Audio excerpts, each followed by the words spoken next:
Have you ever stood on your porch at sunset and wondered how you would survive if everything you loved was suddenly torn away? Imagine being a widow, alone on a dying homestead, haunted by grief and the memory of a husband you thought you knew. Then, one day, a towering warrior rides out of the horizon not with cruelty in his eyes, but with a vow that by winter you would bear his son. Is it a threat, or something far more complicated? What would you do if the man you feared most became the only one standing between you and ruin? Would you fight him with every last breath? Or would you see in him the reflection of your own sorrow and longing? Could two broken lives, scarred by betrayal and bloodshed, somehow be woven together into hope tonight? Step with me into Red Mesa Territory, where love and survival collide, where enemies become unlikely allies, and where one woman's choice reshaped her destiny forever. If this story stirs your heart, don't forget to like, share, and subscribe, because you won't want to miss what comes next. The dust of Red Mesa tasted of sorrow and sand, a fine red powder that clung to Eleanor Hayes' mourning dress and coated her tongue. 6 long months had passed since they laid what remained of her husband, Samuel, into the dry earth. In that time, the Arizona sun had become her most ruthless tyrant, burning away hope until all that remained was a hollowed-out resolve. Silence ruled the Hayes homestead like a living presence, broken only by the drone of flies and the slow, mournful creak of the porch swing. Then he appeared. Not a man, but a towering shape carved from muscle and stone, astride a paint horse that seemed far too small beneath him. His name was Kaelith, and the shadow he cast stretched over Eleanor's world like a storm cloud. For a long moment he said nothing, his black eyes drinking in her grief. When he finally spoke, his voice was a deep roll of thunder. "By winter," the giant Apache declared, "you will have my son growing inside you." Eleanor's breath came ragged, the world narrowing to the space between her and the shotgun, leaning just inside the door. Samuel's Winchester, steady and familiar, felt impossibly distant. Her trembling hand gripped the splintered railing just to keep herself upright.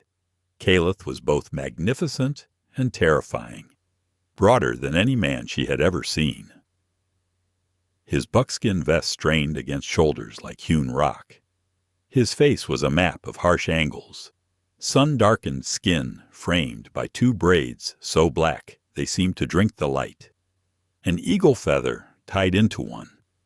But it was his eyes that rooted her in place, ancient, intelligent, and full of chilling certainty. Behind him, a dozen warriors sat their horses in silence, each one as rigid as carved stone, their presence pressed down like a weight, suffocating the air itself. They were the very specters whispered about in Raven's Hollow saloons, the shadows homesteaders blamed for every widow's grief. "What? What did you say?" Eleanor's voice faltered, barely a whisper. Kaelith swung down from his horse in one fluid motion, moving with the silent grace of a predator. Each step toward the porch landed like a drumbeat marking the end of her life as she knew it. He stopped at the bottom step, forcing her to look down at him, a cruel inversion of power she felt in every trembling nerve. "My brother Roken died on this land," he said. His words clipped, his accent heavy but sharp as a funeral bell. "Your husband's rifle fired the shot. A life for a life, a bloodline for a bloodline. His spirit wanders unavenged. Death would be too simple. The debt will be repaid, with life my blood joined with yours." His hand gestured toward her flat stomach, an intimacy so cold and possessive it made her skin crawl. "His blood spilled into this dust. Mine will be planted in you. By winter, you will carry my son. This is our justice." Tears of fury and terror burned Eleanor's eyes. "You murdering savage!" she spat. "You killed Samuel. You left him for the coyotes. And now you dare." She broke off, choking on rage. A flicker crossed Kaelith's face. Was it contempt, surprise? Your husband was not alone. He met us with fire, and we answered. Now the debt remains. His gaze swept over the farmstead, the withered corn, the leaking barrel, the sagging roof. It was a cruel mirror of her own failure, of the wilderness Samuel had tried to tame and she could not. "You are alone," he said flatly. "This land is dying. You are dying with it. You have nothing." "I have my honor," she fired back, her pride sparking in one last ember of Samuel's stubborn spirit. "And I'll die before I let you touch me." Kaelith took one step up, and she recoiled as if struck. So close now. She could smell horse and leather and something else, sharp and wild, like pine after rain. His shadow swallowed her whole. "Dying is easy," he murmured, his voice low and dangerous. "Living is the challenge. You will live, and you will bear my son." Without another word, he swung back onto his horse. He and his men did not ride off. Instead, they moved down to Iron Creek, the thin stream that made her homestead possible, and began to make camp. Eleanor stood frozen on the porch, his words echoing through the empty land. It wasn't just a threat. It was a prophecy. He wasn't going to storm her cabin or drag her away. He was going to wait, watching like a spider at the edge of its web, patient and merciless, until she finally broke. As the sun sank, painting Hollow Bend Valley in blood-red light, Eleanor Hayes understood she was no longer simply a widow. She had become a prisoner on her own land. The camp by Iron Creek carried a discipline that unnerved Eleanor Hayes more than open violence ever could. The men moved with quiet purpose, tending their ponies, sharpening their blades, and speaking in a low tongue that drifted across the water like whispers from a troubled dream. Most evenings she could see Kaelith himself, sitting motionless on a rock as if carved from it, his gaze fixed on the Hayes homestead as though he could see through its weathered boards into the very chambers of her soul. At other times he trained with his bow, the great curve of wood bending as though it might snap under the strain of his strength. His arms and shoulders bunched and flexed, and each release sent an arrow thudding into a cottonwood with a precision that chilled her blood. It was not noise or bluster that defined them, but order. They waited with the patience of stone, and that patience gnawed at her mind. Eleanor's life shrank into a narrow routine of survival. Every chore was done with Samuel's shotgun close by, resting against a fence post or propped on the cabin wall. Her eyes flicked constantly to the tree line, scanning the shadows beneath the cottonwoods that marked the creek. Every sound became a threat, a snap of twigs, a rustle of leaves. The hoot of an owl all brought a rush of panic so sharp her chest tightened. Sleep became a stranger, coming only in fractured bursts haunted by visions of Kaelith's dark eyes watching her from the night. Her food stores dwindled quickly.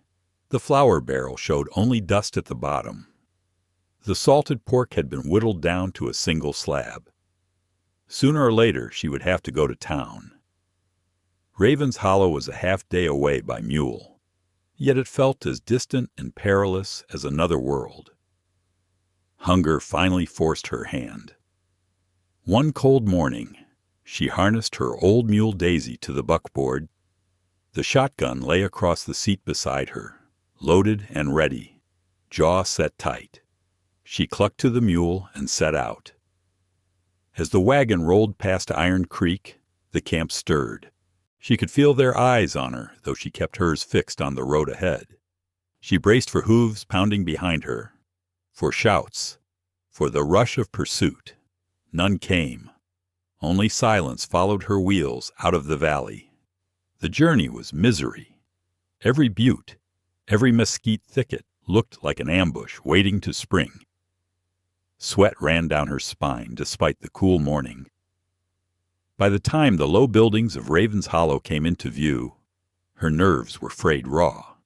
The town was as it had always been, a cluster of false-front saloons, weather-stained stores, and hitch rails crowded with lean horses, prospectors, cowhands, and suspicious townsfolk watched her roll in with weary eyes. She tied Daisy before the general store and stepped inside. Martin Doyle, the storekeeper, was weighing flour behind the counter. He was a stout man with shrewd eyes that now carried a mix of pity and caution. "Word travels quick out here. Mrs. Hayes," he said, lowering his voice as he tied the sack. "Heard you might be having some trouble near your place." "I can manage," she answered. Her voice clipped. "Some saw smoke." Doyle pressed. "Apache camp. Close to your claim. Sheriff Graves says it is county business. Truth is, he ain't keen on riding that way." Her stomach dropped. The meaning was clear. No lawman would come. She was alone. As she carried her supplies out to the wagon, another figure stepped into her path.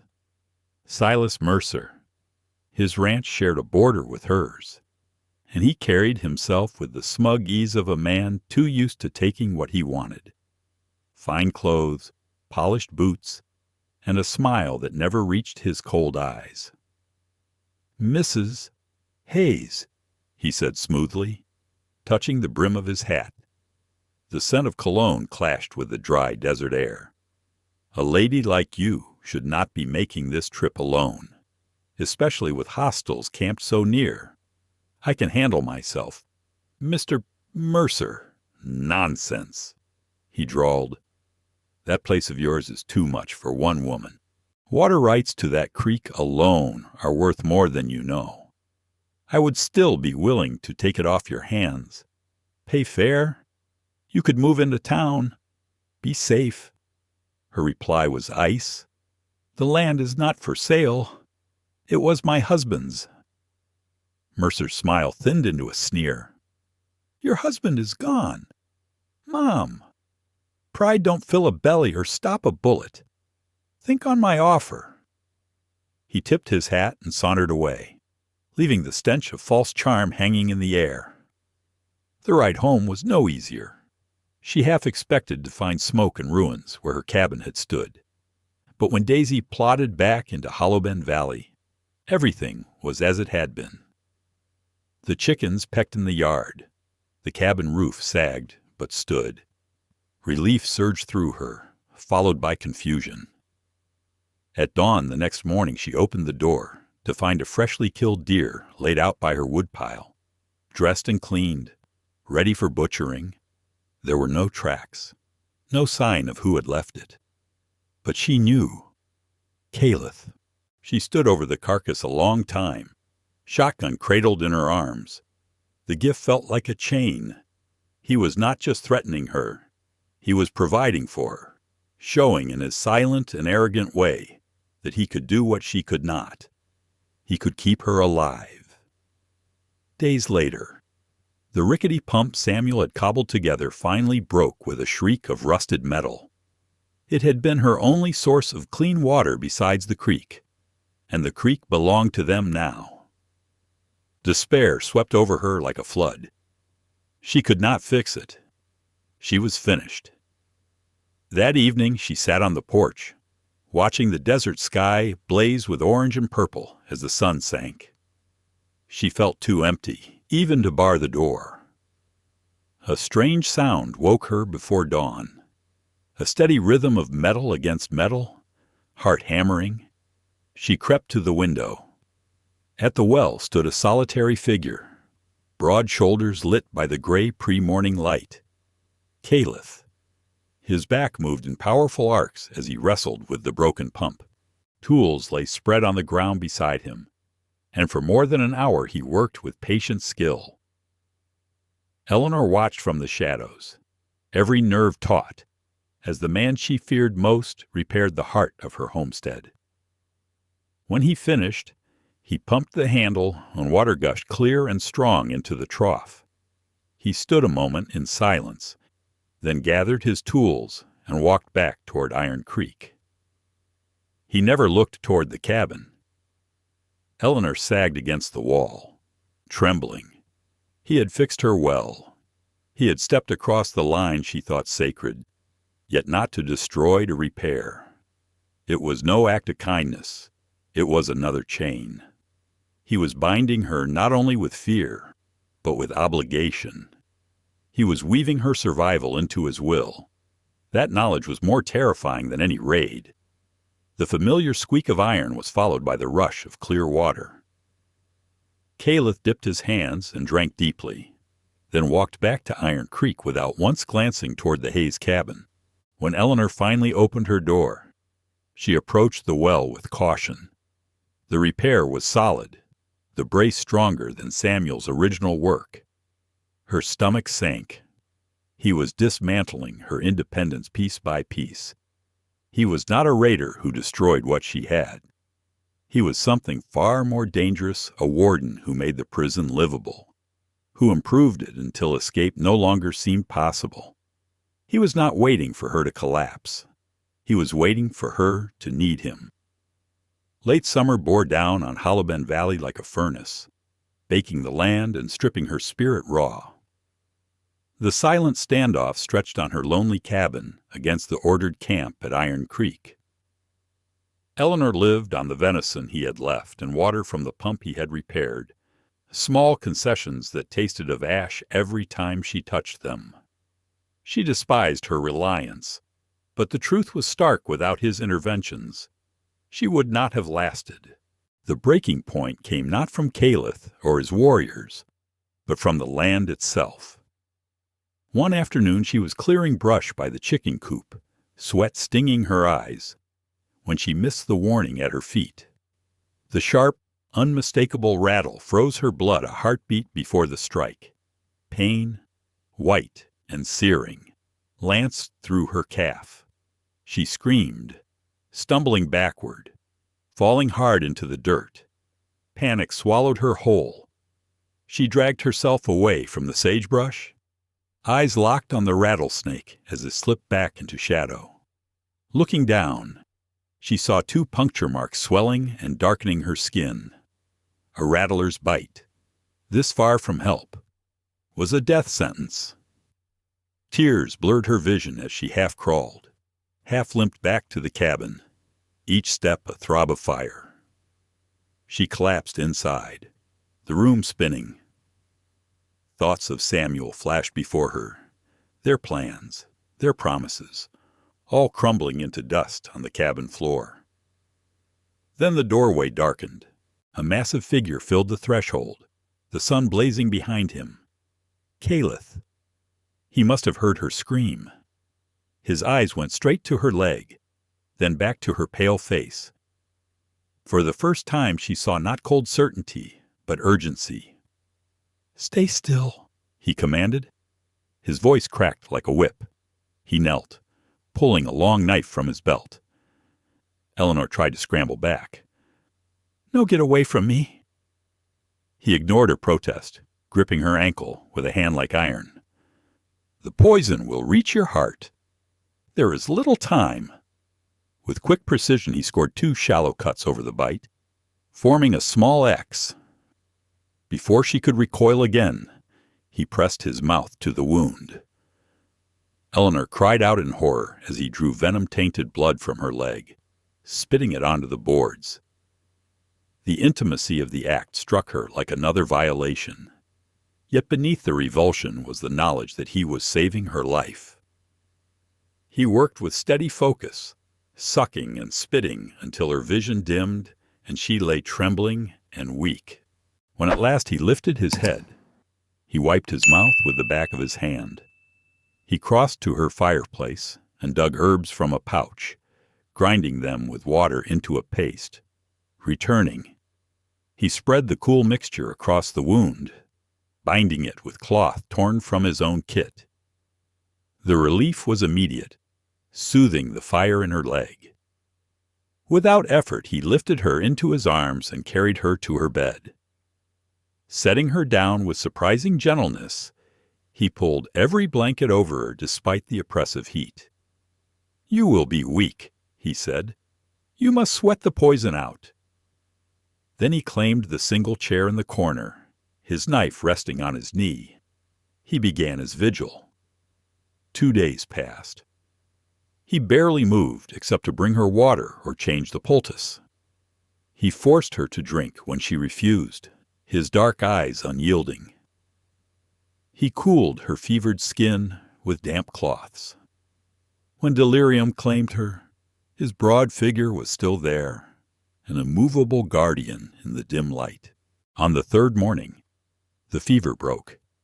She woke drenched in sweat, weak but clear-headed. The swelling in her leg had eased. The fire had dwindled to a dull ache. And Kaelith still sat in the chair, watching her. "Why," she whispered, her throat dry. "Why did you save me?" He rose and stepped close to the bed, his face carved from stone. A dead mother cannot bear a son. The bluntness should have stoked her anger, but weariness dulled the spark. She stared at him, searching. "I thought you were a monster," she said softly, "but a monster would have let me die." He gave no answer, only the steady silence of a man certain of his own truth. "My husband," she pressed. "You said he killed your brother." "Roken." Kaelith's gaze dropped for the first time. He nodded once. "There was a raid. Not by us. We tracked the men who did it, white men on shod horses. They struck a Chiricahua camp. Old ones. Women. Children. They stole horses and left fire behind. We followed them to this valley. Your husband was with them." Eleanor's world tilted.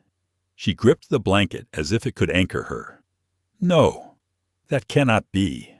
Samuel would never. He was a good man." "He was with them," Kaelith repeated, voice flat, stripped of judgment. "We cornered them by the rocks to the south. There was a fight." His words carved through her like a blade. The man she had mourned, the man she had clung to as her tether, had stood alongside raiders. Samuel, her Samuel, had drawn blood in a war that was not his. The ground beneath her seemed to shift, and she lay staring at the ceiling, the certainty of her past crumbling into dust. Kaelith's presence loomed by her bedside. His truth did not waver. He had saved her, but he had also stripped away the illusion she had lived under. She closed her eyes, unable to decide which was more unbearable, the venom in her veins or the revelation he had poured into her soul. "Your husband was a good shot," Kaelith said at last, his tone flat but steady. "He struck Roken from a great distance. We killed the others, but your husband slipped away. Wounded, he crawled back here before death claimed him." The words tore open a vault of memories Eleanor had buried. She saw Samuel stumbling through the doorway that night, sweat-slick and trembling, muttering something about being thrown from his horse. She remembered his strange insistence that no one must know he had been gone. The pouch of heavy gold coins she found hidden in his saddlebag. The brittle lie that they had come from a lucky hand of cards. And she remembered the men he had been drinking with. Hard-eyed riders from Silas Mercer's spread. Men who had never hidden their contempt for outsiders. "Mercer," she whispered, the realization striking like a blow to the gut. It was all too clear now. Samuel had been working for him, chasing the same water rights Mercer had been pestering her about since the funeral. Mercer must have sent Samuel along with those raiders, promising money for blood. The husband she had mourned was no defender of hearth and home. He had been a thief, a killer. Her hatred for Kaelith, The hatred she had clung to like a shield crumbled into dust. She had not been grieving a noble man cut down by savages. She had been grieving a stranger, a man who had chosen greed over honor. Kaelith's voice softened, touched with a weight of sorrow. My brother was young. He had a wife, a child soon to be born. His life was stolen. Eleanor's throat tightened. She no longer saw a monster in the giant man before her, but another soul bound by grief, by duty to the dead. His vow to her, spoken in thunder, was not a mere threat. It was something older, heavier, an ancient knot tying two ruined lives together. The truth pressed on the cabin like a suffocating shroud. Everything she had believed her marriage, her love, even her own righteousness, had been a lie. Samuel Hayes had been a pawn in Mercer's ruthless game and had died with blood on his hands. Shame crushed her chest, making it hard to breathe. Recovery came slow. Her leg throbbed and ached, and fever left her weak. Yet Kaelith remained. He hunted, leaving rabbits or quail at her door. He fetched herbs, sometimes telling her which would ease pain. He spoke rarely, but his presence no longer chilled her with terror. It unsettled her instead, like a fire she dared not touch, yet could not look away from. A fragile truce grew between them. She no longer spat curses when he entered. He no longer lingered at the edge of the yard as though she were a quarry. One afternoon, Eleanor sat on the porch with her bandaged leg propped on a stool, staring at the horizon. The clop of hooves stirred the dust.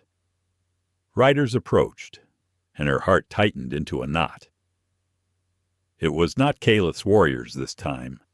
It was Silas Mercer, flanked by two hard-eyed men with rifles across their saddles. Mercer reined in, his gaze sweeping her weakened form. His smile was that of a predator circling wounded prey. "Mrs. Hayes," he called, his voice dripping with false courtesy. "Looks like you've had a spell of trouble. A fall." "Maybe I am managing," she said, her voice, even though her hands trembled, on the arms of her chair. "Are you," he asked smoothly, "word has reached town that you've taken in a most unusual guest, the chief himself, camped at your creek." His smile widened, but his eyes were sharp with malice. Dangerous company for a widow. Eleanor's pulse hammered, but she met his gaze without flinching. "I don't know what you are talking about." Mercer chuckled. "A harsh sound? Don't play the innocent. Everyone knows Kaelith and his band sit on your land. Everyone knows why. Because of your husband." He leaned forward in his saddle, spitting near her porch. Samuel was a fool. He meddled in things too rich for his blood. Died for it. His words twisted the knife in her gut. Still, she forced her voice to stay steady. "What do you want?" "Mercer. What I have always wanted." His tone turned sharper, stripped of the pretense. "That creek, that land. The army's hungry for an excuse to sweep these hills clean. A white woman living under the protection of a savage chief. That is all the excuse they need. They will burn Hollabin Valley to ashes in the name of saving you." He leaned closer, his voice dropping to a conspiratorial murmur. "Or you could be wise. Sign it over to me. I'll tell the sheriff you were held here against your will, that I chased the Indians off. You leave with money in your pocket. I get the water. Everybody wins." Her voice dripped with contempt. "This land was never yours."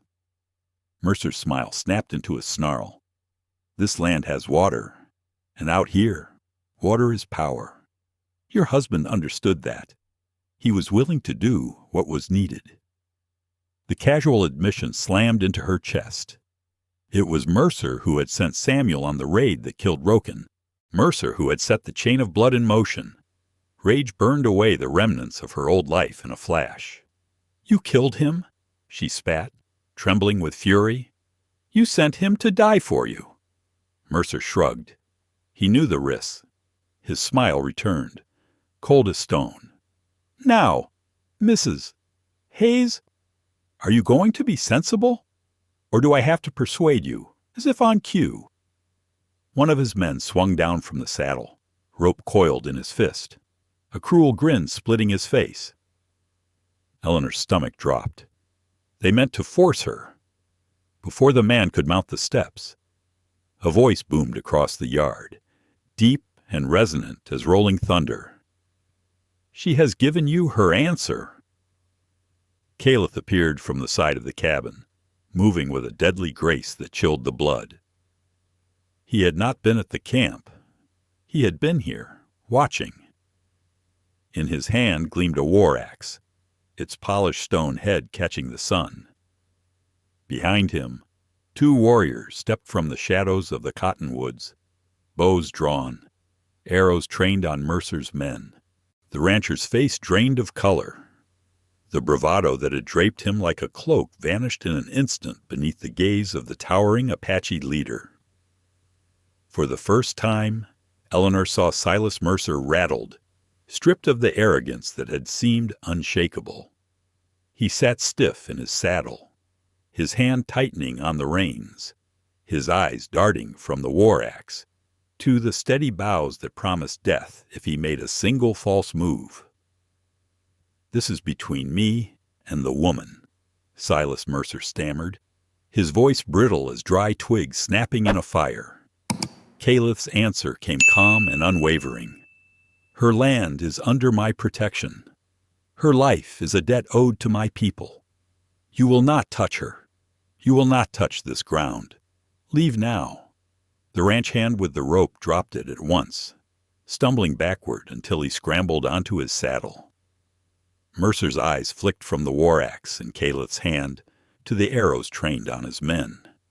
He calculated the odds and clearly did not like the tally. "This isn't over," he spat, jerking his reins.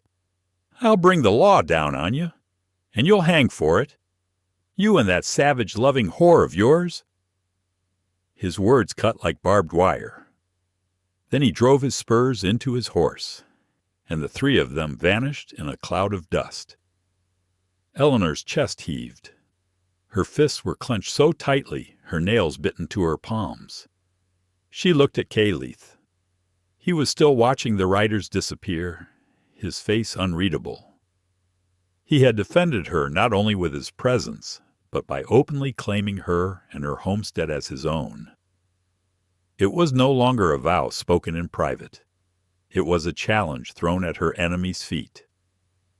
"He'll come back," she whispered hoarsely, "with more men, or with soldiers." Kaelith finally turned, his dark gaze holding hers. "Let him come. This land has seen the blood of my brother. It has now seen the blood of my enemy. We will not surrender it."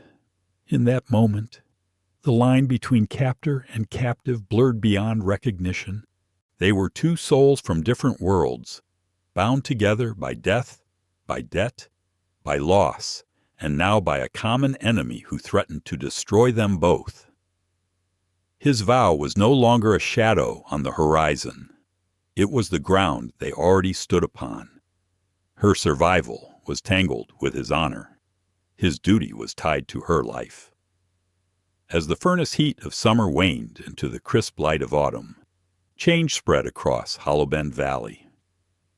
What had begun as an uneasy standoff slowly shifted into a rough partnership born from necessity. Mercer's threat lingered like a storm cloud, and the coming winter loomed. To endure both, they had no choice but to work together. The camp at Iron Creek became a fixture rather than a menace. The warriors, once silent statues, turned into purposeful figures. Under Kaelith's direction, they began strengthening the homestead.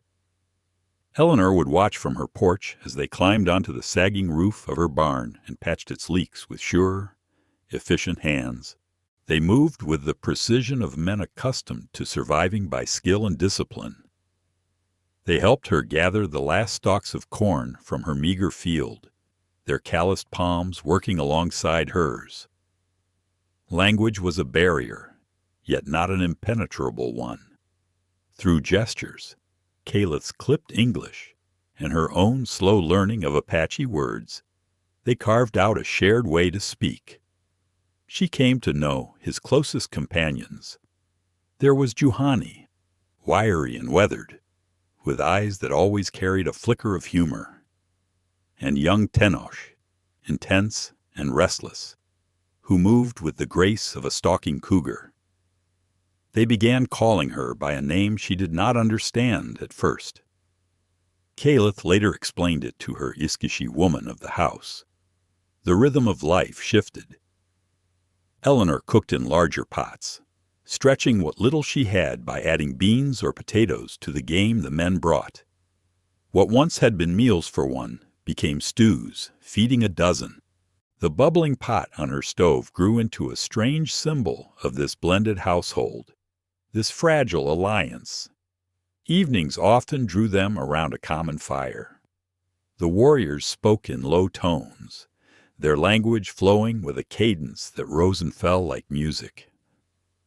The crickets sang beyond the circle of light, and sometimes Eleanor would find herself listening to the voices as though they were the heartbeat of the valley itself. It was in these quiet hours that the walls between her and Kaelith began to falter. She asked him questions about his people, their ways, their beliefs. He asked her in return about the settlers, about the strange laws and customs of her world. One evening, flames flickering against his face, she dared to ask about the eagle feather woven into his braid. His hand lifted, touching it with reverence. "It was given by my wife, Nelia," he said. It was the first time he had spoken of her.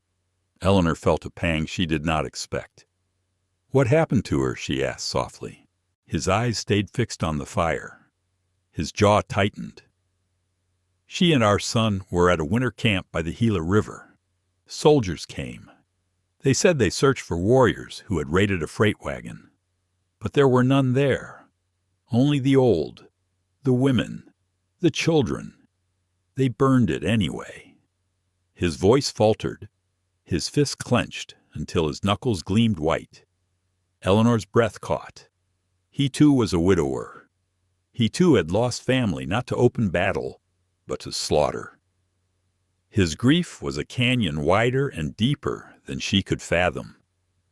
His hunger for a son was not only about avenging Roken's death.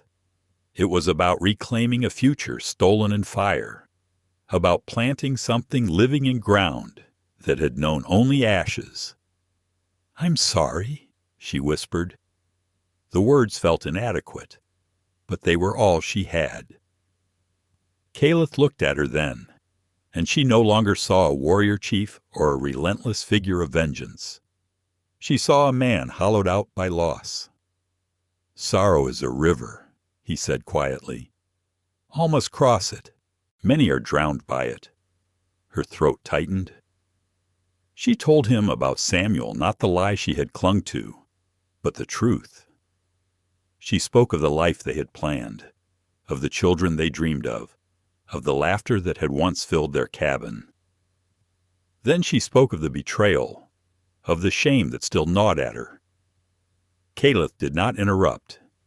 His gaze remained steady, patient. When her voice finally broke, he nodded slowly. He was a man caught between his dreams and his weakness. Many men die in that place. A silence followed, not heavy but profound. Understanding passed between them, deeper than any spoken vow. In that moment, Eleanor realized that they were no longer enemies bound by violence, but two broken people bound by grief and the stubborn will to endure. And for the first time, she wondered if his prophecy, "By winter you will bear my son," was not only a threat of domination, but also a plea for redemption. They were two survivors carved by the same ruthless land, their hearts heavy with ghosts, and little by little, the distance between them narrowed. Kaelith began taking his evening meal on Eleanor's porch instead of by the campfire near Iron Creek. She would carry him a plate, and the two of them would sit side by side in the stillness, watching the sky deepen into a velvet dome scattered with stars. Eleanor noticed the smallest things about him now. The faint lines that creased near his eyes when he listened closely. The enormous span of his hands, yet how carefully they could turn an object fragile as glass. The depth of his voice when he hummed an ancient tune beneath his breath. Something both mournful and steadying. Fear had long since left her. What remained was more unsettling, a respect that bordered on reverence, and beneath that respect, something dangerous stirred. A warmth she could not name, frightening in its intensity.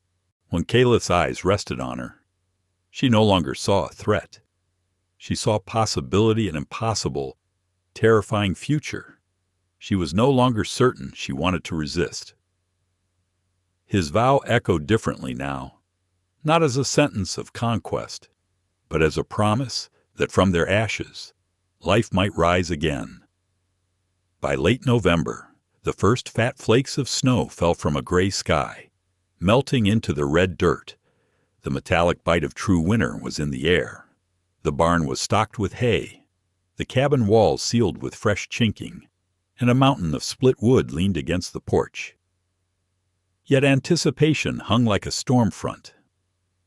Everyone knew Silas Mercer had not forgotten his defeat. He came at dawn 2 days later. The attack had no subtlety. Mercer rode in at the head of nearly 20 men, a ragtag army of hired guns and bitter ranch hands lured by whiskey and promises of Apache gold. The rising sun gleamed on rifle barrels as they thundered across Hollow Bend Valley. But Kaelith had been ready. His warriors were already hidden in the rocky ridges and brush, a silent trap woven around the homestead. The first volley of arrows struck before Mercer's men fired a shot.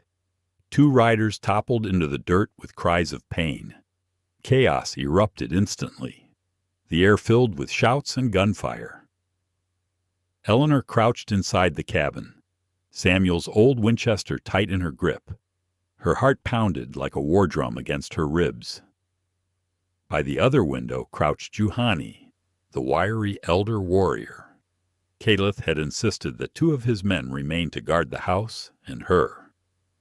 Bullets cracked into the log walls, splinters flying, window glass shattered.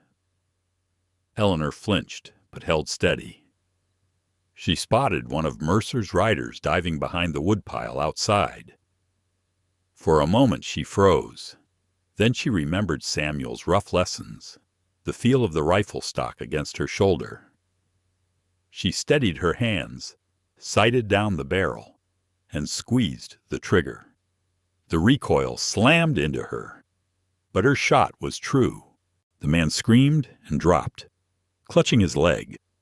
A grim, icy satisfaction coursed through her. This was her home, and she would not see it taken.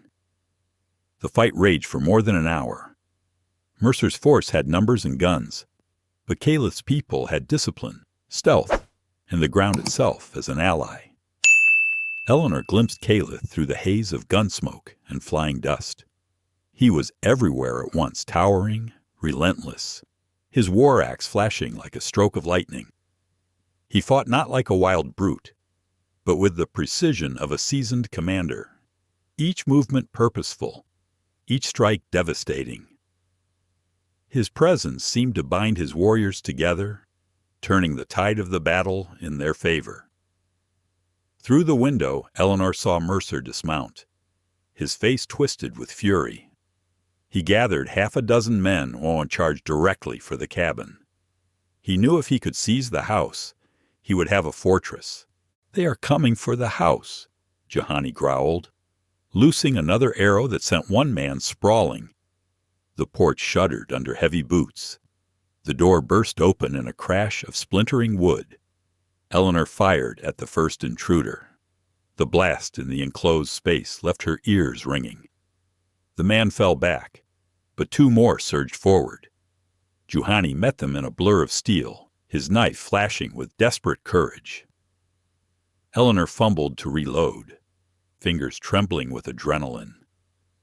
One of Mercer's men lunged toward her, his face twisted with a snarl. She swung the rifle like a club, striking him across the temple. He staggered, but hatred kept him on his feet. Then the doorway filled with Kaelith. His arm was slashed and bleeding, but his eyes burned with fire. With a sweep of his axe handle, he hurled the attacker aside, sending the man crashing into the table. The room seemed to shrink around his presence, every inch of him radiating raw strength. Outside, the fight raged, but Eleanor could only hear the blood pounding in her ears. She clutched the Winchester, standing shoulder to shoulder with Kaelith, not as his captive, but as his ally. The vow he had spoken months before thundered in her memory, and for the first time, she wondered if it had never been a threat at all, but a vision of survival neither of them could face alone. Silas Mercer shoved through the doorway, his pistol leveled at Kaelith's chest. His voice cracked with rage. "It's over." Savage time slowed. Kaelith's axe was low, out of reach for a block. Juhani still grappled with another intruder. Eleanor's rifle was empty, the chamber cold. She saw Mercer's finger tightening on the trigger, saw death aimed at the man who had saved her more times than she could count. Without thinking, she moved. She hurled herself against Kaelith, pushing his massive frame sideways with all the strength she had left. Together they crashed to the floor just as Mercer's pistol thundered. The bullet ripped through Kaelith's shoulder instead of his heart. Kaelith grunted, rolling with the fall. Blood streamed down his arm, but his eyes blazed with fire. In a single fluid motion, he rose to one knee and let his war axe fly. It spun end over end, the polished stone head striking Mercer square in the chest. The rancher staggered, eyes wide with disbelief, pistol slipping from his grasp. A heartbeat later, he collapsed onto the blood-soaked floorboards, lifeless. The battle was finished. Mercer's men, leaderless and shaken, broke in panic. Horses screamed, boots pounded, and within moments they vanished into the storm of snow and dust. Silence followed, broken only by the moans of the wounded and the rising wind that drove the flakes sideways across Hollowben Valley. The cabin was a ruin, the floor stained with blood, the air thick with smoke and powder. Eleanor dropped to her knees beside Kaelith. His face was pale beneath its bronze, his breath shallow. "You are hurt," she whispered, hands trembling over the wound. His dark eyes met hers, steady despite the pain. "You saved my life. You saved mine," she replied, voice breaking. She tore a strip of fabric from her underskirt, pressing it to the wound to slow the bleeding. Their faces hovered inches apart, the mingled scents of sweat, iron, and smoke binding them in that fragile moment. The fight for the land had ended, but inside her chest, another battle, the one she had waged against her own heart, had been won. Kaelith had once vowed to take her, to claim her as payment for his brother's death. Yet here, surrounded by death and fire, Eleanor understood the truth. He hadn't taken anything. He had fought beside her, protected her, and through the harshest trials of this wild country, claimed not her body, but her heart. The choice was no longer his. It was hers, and she had already made it. The snow fell for 3 straight days. By the time it ceased, Hollowben Valley was buried beneath a thick, glittering shroud. The bodies of Mercer and his men lay beneath the drifts, their greed and hatred sealed away by the hand of nature itself. Inside the cabin, life went on. Eleanor cleaned and stitched Kaelith's wound. The bullet had passed through clean, missing bone, but leaving torn flesh. He bore it with the stoicism of a warrior, watching her quietly as her hands moved with calm determination. His people tended their own wounded, but they kept their distance, giving her the space of one who had earned their respect. For weeks, the storm sealed them off from the world. The trail to Raven's Hollow was impassable, the mountains nothing but jagged white teeth against the sky. The cabin, once a tomb of grief, became a sanctuary. Smoke curled from the chimney, stews simmered on the stove, and the earthy scent of herbs Juhani prepared filled the air. The rigid lines that had once divided them, widow and chief, settler and Apache, had been erased. What remained were simply a man and a woman, their lives scarred but not broken. On the fourth night after the fighting, Eleanor found Kaelith standing at the window. His arm was bound in the sling she had fashioned, but he stood tall, his frame a silhouette of strength against the silver wash of moonlight. "Winter has come," he said, his voice low and resonant. "Yes," she answered, stepping beside him. The cold glass chilled her cheek. "For now, we are safe." Kaelith turned then, the lantern glow softening the harsh lines of his face. For the first time she saw hesitation in his eyes. "The vow I made," he began, his words heavy. "It was spoken in anger, in grief. It was the law of my people, blood for blood. I did not know you. I did not understand." Her heart beat steady, not with fear, but with expectation. And now she asked softly. He lifted his hand, the one uninjured, and touched her cheek. His fingers were calloused, yet his touch carried surprising gentleness. "Now, I would not bind you with a vow made for the dead. Instead, I ask for a promise born of the living." His eyes swept the small cabin, the hearth glowing, the quiet breath of his warriors resting nearby. "This is your home, Eleanor, yet you have made it a place for my people as well. You showed a courage greater than many warriors I have known. You saved me. The debt is ended. You are free." She looked into his face, the man who had once terrified her, who had stood as her enemy, who had become her shield.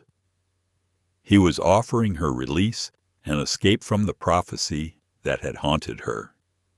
He was giving her what she thought she had lost forever, the right to choose. And as snow pressed against the walls of the cabin, sealing them in together against the winter, Eleanor realized her choice had already been made, and in that moment, Eleanor found the strength of her own voice. "I was never free," she said, steady and unshaken. "I was a prisoner of grief, a prisoner of lies. But you, Kaelith, you set me free." Her hand rose to rest over his, pressing his palm gently against her cheek. "What you once swore in anger, I now choose in hope. I do not wish to be payment for a debt. I want to be the wife of the man who stood beside me, who bled with me, who fought to protect this valley. I want to build something new here, with you." For the first time since she had met him, his lips curved into a true smile. It softened his face, carrying with it a quiet relief that seemed almost impossible for a man so hardened by loss. It was not the smile of a conqueror, but of someone who had finally found peace. Slowly, Kaelith lowered his head, and their lips met in a kiss that spoke not of dominance, but of reverence. The kiss sealed a vow born not from vengeance, but from choice. It was a promise made beneath the hush of winter snow, a pledge of tenderness and trust. Outside, The storm wrapped Hollowben Valley in a cloak of silence, as though the land itself bore witness to the new bond being forged. Eleanor drew back slightly, her eyes shimmering with something she had not felt in years' hope. By the end of winter, she would indeed carry Kaelith's child, but it would not be born from force or from the cruel justice of old traditions. It would be the beginning of a family, a bloodline shaped not by grief, but by love as fierce and unyielding as the land around them. As the days turned into weeks, the cabin filled with warmth. The warriors of Iron Creek treated Eleanor with quiet respect, no longer as a captive, but as one of their own. She cooked stews that simmered long into the night, and Kaelith's men shared laughter by the fire, their voices rising like a hymn against the harsh winter winds. There were moments of hardship snowdrifts that threatened to block the cabin door, nights when Kaelith's shoulder burned with pain, but those hardships bound them closer. Eleanor found herself leaning into his strength, and he in turn trusted her with his vulnerabilities. Together, they built something far stronger than either could have built alone. By spring, the valley would awaken with green shoots piercing the snow, and with them would come a new beginning. Eleanor no longer saw herself as the grieving widow who had once trembled on the porch, shotgun in hand. She was something more now, a partner, a mother-to-be, and the bridge between two worlds that had always seemed fated to clash. The tale of Eleanor Hayes and Kaelith was more than the story of survival in a brutal land. It became a testament to the human spirit's resilience, a reminder that love can rise even from the ashes of hatred, and that the greatest enemies are not those who look different from us, but those whose hearts are consumed with greed and prejudice. Theirs was a love tempered in fire, carried through blood and snow, and destined to endure. A bond strong enough to span cultures, histories, and the unforgiving wild. And so, in the heart of Red Mesa Territory, where once there had been sorrow and conflict, a new story began. A story not of vengeance, but of renewal, not of division, but of unity. A story that promised a future, written not by the hands of the dead, but by the living. The story of Eleanor Hayes and Kaelith is not just about the Old West, it is about us.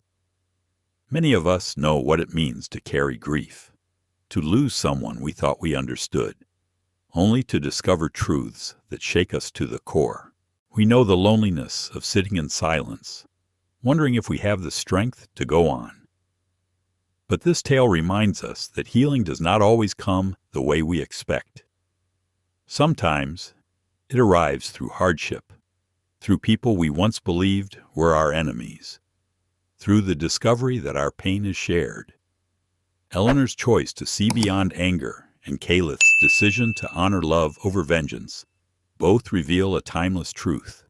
Survival is not enough. To truly live, we must be willing to forgive, to rebuild, and to open our hearts to love again, even in the harshest of seasons. For those of us in our later years, this lesson feels especially powerful. It tells us that no matter how much loss we have endured, life can still offer second chances. Love, respect, and courage can bridge even the widest divides, and it is never too late to begin anew. Thank you, dear friends, for spending this time with us. If this story touched your heart, please give it a like. Share it with someone who might need a spark of hope. And don't forget to subscribe to our channel. Together, let's keep these timeless stories of love, courage, and resilience alive for generations to come.